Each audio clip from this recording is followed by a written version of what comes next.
Good morning po mga igan. Meron po naman tayong isang wall pan. So tetestirin natin kung anong problema niyan. At sabi ng may-ari, biglang uminto.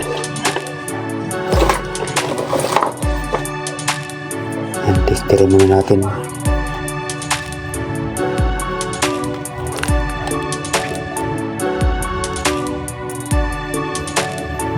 Magana doon. And then switch natin. So yun, wala. Wala. So yun, bubuksan natin yung makina kung anong problema nito. So yun, buksan na muna natin ito lahat. Kasi hindi na natin ito, wala yung nakakover din. Yan, buksan muna natin. So yan, nabuksan na natin. And then, buksan muna natin ito, baka sa thermal fuse ang problema. Again, thermal fuse. Pinutol ko muna. And then, hahanapin ko yung problema rito. Anong problema? Pag-iwa-iwalay ko ito.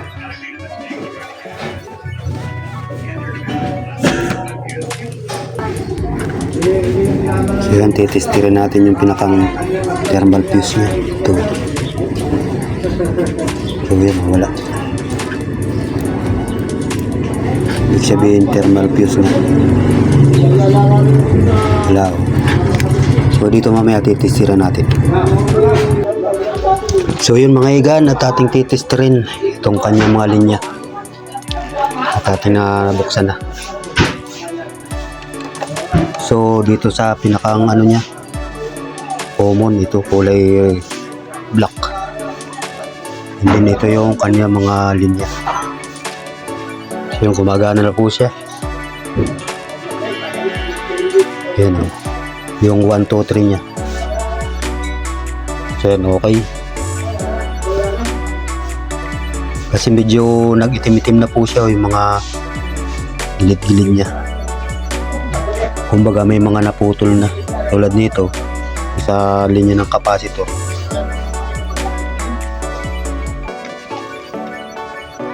Kasi yung thermal fuse ay putol na, sira na. Okay na ito.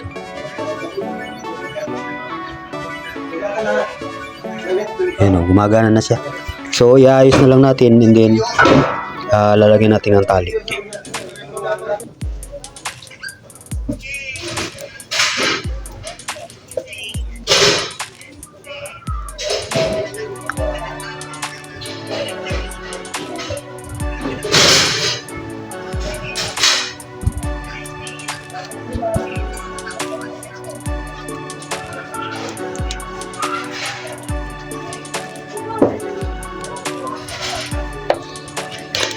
So yan, nakabit na natin. Then mamaya titesting na natin yan. Lagyan na natin ng takip. So yan, saksak natin. And then testing na natin.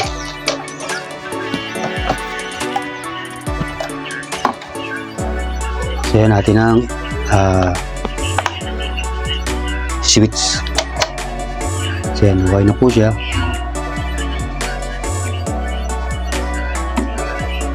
Yan po yung number 1.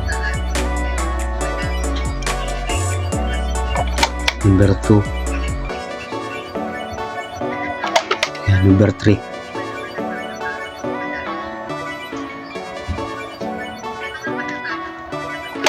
So yun, meron naman po tayong isang wall pan na repair. Ito po yung nakalagay sa dingding. So yan, okay na po siya. At ang nasira lang po dito yung thermal fuse. So kinat natin, pinutol natin, hindi pinaghihinang natin ulit. Ayan, okay na. Yun, thank you very much po. At syempre po, sana isang subscribe naman po dyan. Syempre, like and share nitong ating video para mayroon pang makapanood yung mga iba.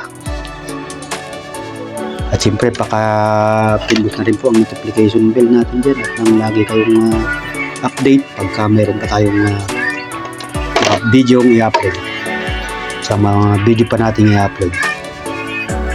So yun lamang po at maraming salamat mga igan. God bless you all. Ingat po bawat isa. Merry Christmas and Happy New Year. 3 days na lang Pasko na.